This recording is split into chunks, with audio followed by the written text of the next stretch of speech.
Ako po si Victor dito, isa siyang batang probinsyano na wala talagang kamuwang-muwang sa siyudad.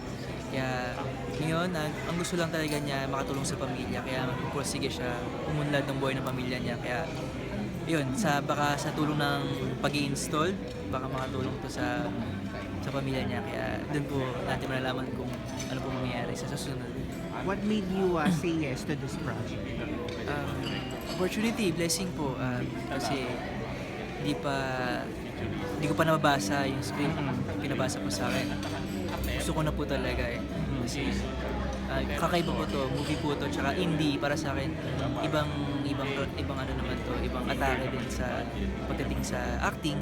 Kaya sa akin naman po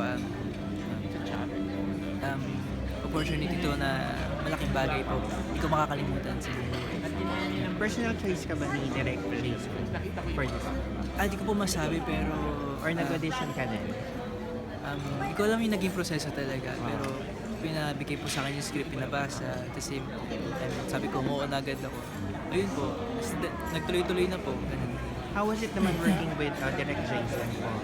Masabi ko, sobrang kakaibang director. Yung akala mo, relax lang, simple lang, pero pag napanood mo yung mga sa monitor, sa yung mismong scene, sobrang ganda, sobrang may meaning pala talaga. Ang galing lang sa akin. Sobrang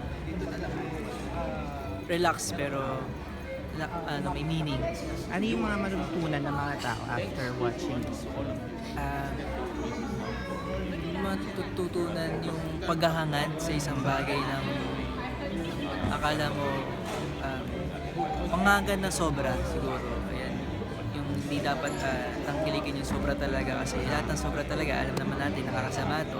Kaya ito bukod doon yung pag-aalaga sa buhay ng pagsasaka. Ikaw ba personally may natutunan ka after doing the film? Opo, kasi na-experience ko lang yung, hindi ko lang nakita, sabi na-experience ko talaga yung buhay ng pagsasaka. Ganun pala talaga kahirap yung magsaka, magtrabaho.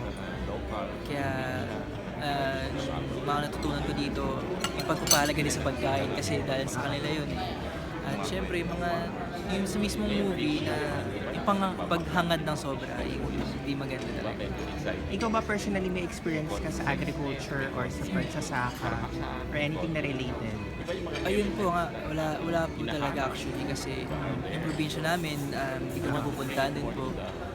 Ito, sobrang bago sa akin at sinamantala ko na rin kung ano man yung pwede kong matutunan po. Pero dito ba natuto kang magsaka or Opo. okay. May mga way pala na iba't ibang saka. Tulad ng merong lalagay, tapos ano mo lang, tatanim mo lang sa ilalim. Tapos okay na yun. Ayun, natutunan mo din. Tapos Ano yung yung- mga tinanim mo dun?